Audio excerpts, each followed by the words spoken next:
Alright guys, this is a midterm review video for our first topic from the course, which is European exploration. Okay, and this is pretty much chapter 2 in the text.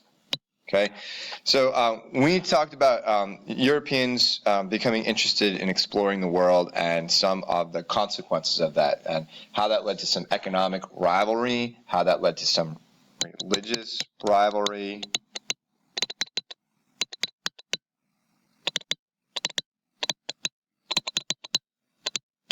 okay, so there were these economic and religious rivalries that started to take place around the world. Okay, so one of the first things that we talked about is why did Europeans want to start exploring the world, right? So there's the why.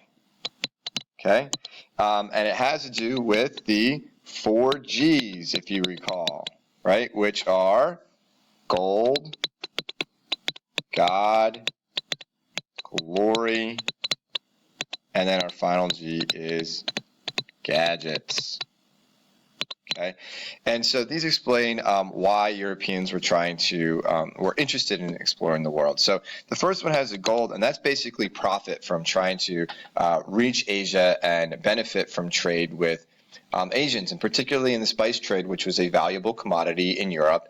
And by the time that a lot of these spices, which were used for food preparation, very important, got to Europe, particularly Spain and Portugal, they were very, very expensive. So the Spain and the Portuguese thought, hey, if we can find a sea route to get to Asia, maybe we can control the sea trade, and we can bypass these Muslim empires and these Muslim traders in the Middle East that are constantly jacking up the price of these goods. So they decided, like, hey, let's go around Africa to see if we can get, there's my really bad map of Europe, to India, right?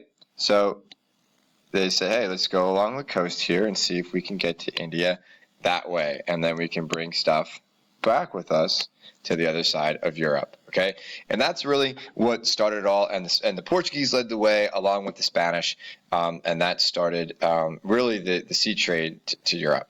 Okay, so what allowed them to actually do that then were the gadgets involved that were created at the time. So we had things like a compass, right, which lets them know where north is. We had things like an astrolabe, which allowed them to tell where they were, latitude, north and south.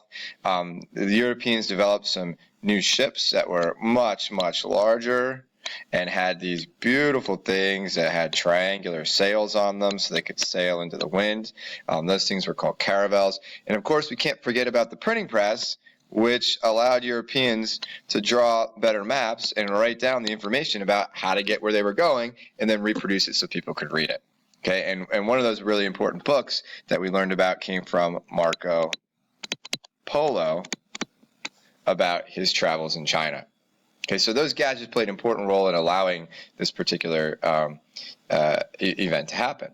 Okay, now along with that, so some people were really interested in the glory aspect of being an explorer and trying to find some new places or be the first person to do things. And one of those people was Christopher Columbus. And Christopher Columbus said, hey, if we're trying to get here to China, and the Spanish are traveling down here by Africa, why don't we try to go a different way? Why don't we try to go west? And eventually, since we know the world is round, or I think the world is round, and most people did at the time, eventually we're going to go around the world and we're going to end up here in China. So Columbus tried that, but what he ended up running into was North America. There's North and South America and the Caribbean, right? And so he discovers this whole new world. And when he does that, he gets the glory of being the first person to actually discover this new place. But along with it, he also brings back the gold and the wealth from the New World to Spain.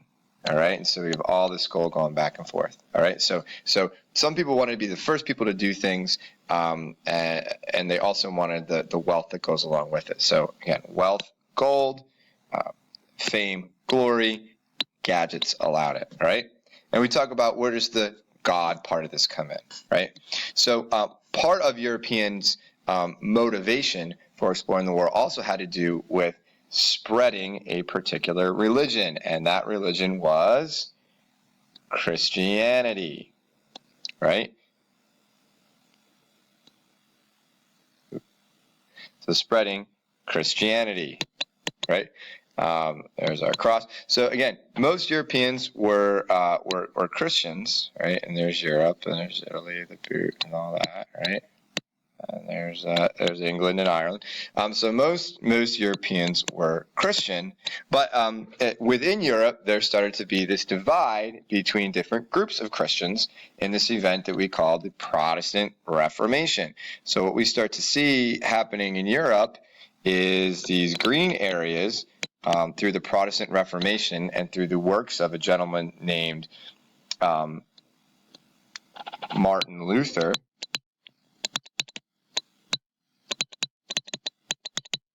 Many Northern European nations switched from Christian or Catholic Christianity to Protestant Christianity, and this created a religious rivalry in Europe, and it caused a lot of these Europeans, when they explored, to take Christianity with them and try to convert people in new places to their brand of Christianity, whether that be Protestantism or Catholicism. Okay, so we think about why Europeans were trying to explore the world. We go back to these 4 G's: gold, the wealth related to all the resources and trade goes along with it. God, the want or to spread Christianity, whether that's Protestant Christianity or Catholic Christianity.